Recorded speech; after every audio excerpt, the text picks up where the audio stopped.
Mister Ramesh, जिनकी उम्र 60 साल थी। पिछले कुछ महीनों से इनको सांस लेने में समस्या हो रही थी। धीरे धीरे ये समस्या बढ़ती चली गई। एक दिन इस समस्या को लेके जब ये डॉक्टर के पास जाते हैं तो डॉक्टर ने इनको अन्य जांचें कराई, क्योंकि इनके पाँव में आपका सूजन था। डॉक्टर ने सस्पेक्ट किया कि हो सकता है बाबूलाल का दिल उम्र के साथ कमजोर हो गया है, हार्ट फेलियर हो गया है। इसलिए डॉक्टर ने कंफर्मेशन के लिए ईसीजी कराया और कुछ और जांचें कराई। कंफर्मेशन में ये पता चला कि जो बाबूलाल जी हैं इनका हार्ट फेलियर है। डॉक्टर ने इनको बाकी दवाइयों के साथ साथ इनको दिया फ्यूरोसेमाइड या फिर लैसिक टैबलेट का इस्तेमाल करने की सलाह दी। जब बाबूलाल ने लैसिक का इस्तेमाल शुरू किया 40 mg दिन में एक बार, तो बाबूलाल के मन में ये सवाल था कि आखिर मेरा दिल कमजोर हो गया है, शायद डॉक्टर इसलिए ये दवा दे रहे हैं। इनके मन में ये भी था कि और कहां कहां ये दवा दी जाती है। तो मैं हूं दोस्तों डॉक्टर जयंत। आज आपसे बात करूंगा इसी टॉपिक के ऊपर कि आखिर जो लैसिक या फ्यूरोसेमाइड टैबलेट होती है इसका इस्तेमाल और कहां कहां किया जाता है,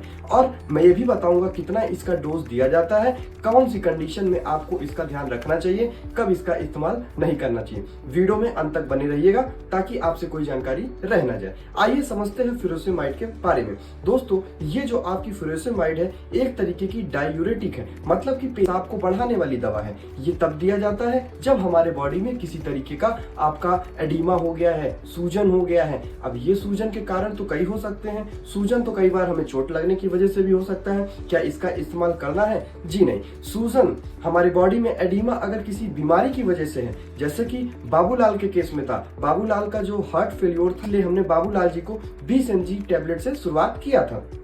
इसके अलावा दोस्तों, वो लोग जिनको लीवर सिरोसिस होता है, कई बार ऐसे व्यक्ति होते हैं जो दारू पीते हैं, अल्कोहल का इस्तेमाल करते हैं, जिसकी दारू पीने की वजह से उनका लीवर दोस्तों खराब हो जाता है, सिरोसिस हो जाता है। तो ऐसे केस में भी क्योंकि एसाइटिस होने लगता है, पेट में पानी भरने लगता है, जिसकी वजह से मरीज को सांस लेने में तकलीफ और चलने फिरने में भी समस्या आने लगती है, तो वहां पर हम इसका इस्तेमाल करते हैं। इसके साथ साथ कई बार क्या होता है कि किडनी फेल होने लगती है। किडनी फेल होती है तो भी आंखों के नीचे सूजन, शरीर में सूजन, वहां पर भी दोस्तों हम इसका इस्तेमाल करते हैं। जैसे कि हार्ट फेलियर में तो करते ही करते हैं। इसके अलावा दोस्तों इसका इस्तेमाल हम करते बढ़े हुए बीपी में भी हम इसका इस्तेमाल करते हैं। हाइपरटेंशन के मरीजों में भी दोस्तों हम इस फ्यूरोसेमाइड टैबलेट का इस्तेमाल करते हैं। अब आपके मन में सवाल होगा कि कितना डोज दिया जाता है। दोस्तों, मैं डोज बताने से पहले आपको ये बता दूं कि अगर आपके मन में कोई सवाल रह गया हो किसी और बीमारी को लेकर, आप डायरेक्ट कमेंट करके मुझसे पूछ सकते हैं, क्योंकि मैं आपको 24 से 48 घंटे में रिप्लाई कमेंट में आपको फ्री ऑफ कॉस्ट बिना किसी चार्जेस के रहता है। और अगर दोस्तों अभी यहाँ तक आप वीडियो देख रहे हैं, आपको ये वीडियो अगर सही लगी हो तो आप इस पे लाइक भी कर सकते हैं, नए हो तो कमेंट सब्सक्राइब भी कर दीजिए, क्योंकि इससे मुझे और ज्यादा मोटिवेशन मिलता है। आइए समझते हैं इसके डोज के बारे में। बात करें दोस्तों, इसका जो डोज होता है ये 20 से 40 mg शुरुआती तौर पर दिया जाता है। जैसा कि बाबूलाल के केस में था, डॉक्टर ने 20 mg शुरुआत किया था।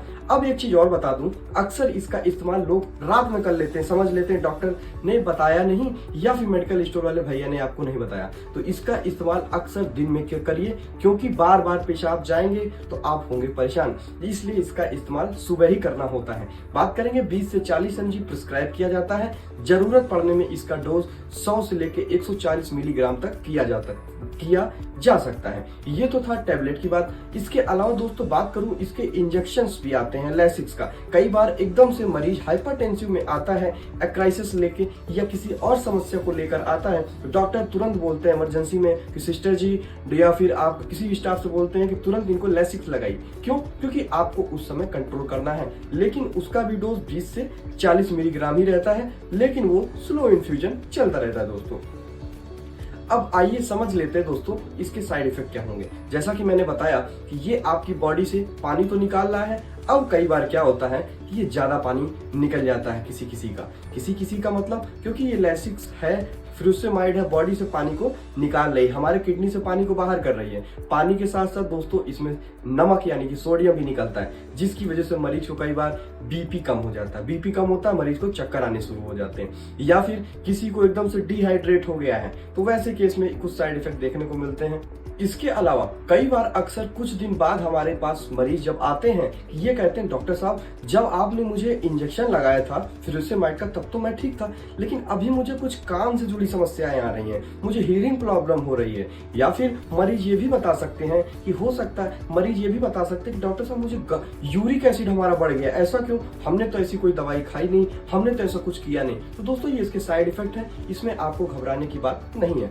इसके अलावा दोस्तों मैं आपको एक चीज और बता दूं कि ये जो है पोटेशियम का लॉस करते हैं, ये हमारी बॉडी से पोटेशियम का भी साथ ही साथ लॉस करता रहता है। इसलिए अगर ये दवा आपकी चल रही है तो आपको केला खाना चाहिए, आपको नारियल पानी पीते रहना चाहिए या फिर अपने डॉक्टर से सलाह लेते रहिएगा। इसके अलावा बात करते कौन से ऐसे लोग हैं जिनको इसका इस्तेमाल नहीं करना चाहिए। अगर आप एक चीज और बता दूं कॉन्ट्राइंडिकेशन समझने से पहले, दोस्तों अगर आप नए हैं तो चैनल को सब्सक्राइब कीजिएगा और कमेंट जरूर कीजिएगा, इस वीडियो पर राय अपनी जरूर दीजिएगा ताकि मैं ये जान सकूं कि आपको मेरी बात समझ में आती है या नहीं। आइए जानते हैं जिनको इसका इस्तेमाल नहीं करना चाहिए। उन लोगों को इसका इस्तेमाल नहीं करना चाहिए जिनको पहले ही फ्यूरोसेमाइड जैसी और भी लूप डायबिटिक से समस्याएं हैं।